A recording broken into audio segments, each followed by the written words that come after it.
dans la rubrique questions pour un gourmand, ce mois-ci dans la lettre mensuelle de l'Institut du goût de la Nouvelle-Aquitaine, il fallait deviner l'aliment qui est le melon. Voilà, donc bonjour Virginie Hildelbert, pédagogue du goût pour Carrément Goût.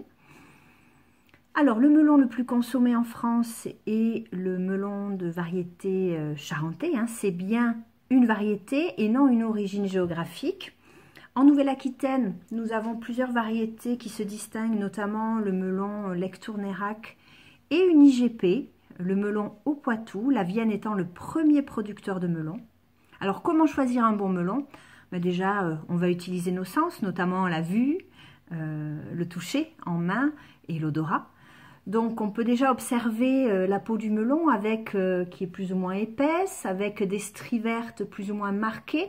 Il peut être lisse ou brodé comme celui-ci. Donc, brodé, c'est vraiment, ce sont ces fines formations en relief. Il doit être assez souple, assez lourd. Au nez, on ne peut pas dire que celui-ci a une intensité aromatique remarquable.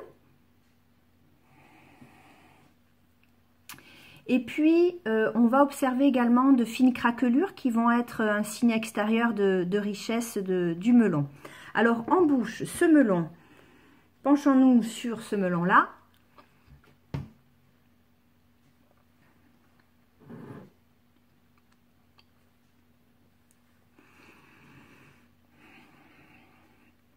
Qui est un melon qui est extrêmement juteux, qui est assez filandreux en termes de texture, il est assez fondant.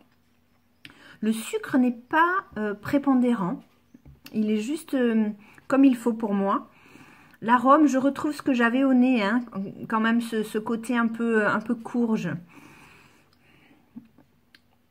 Et il a une assez belle longueur en bouche, il est assez frais et désaltérant. Voilà, donc je vous invite à utiliser le melon de l'entrée au dessert. Il s'apprête très très bien aussi avec des herbes fraîches comme la menthe, la verveine, le basilic aussi. Vous pouvez aussi l'agrémenter d'épices comme la cardamome, comme le gingembre et le poivre. Donc amusez-vous, prenez du plaisir à déguster, prenez le temps d'écouter ce que le melon a à vous dire et partagez de bons moments, de belles richesses sensorielles. À bientôt!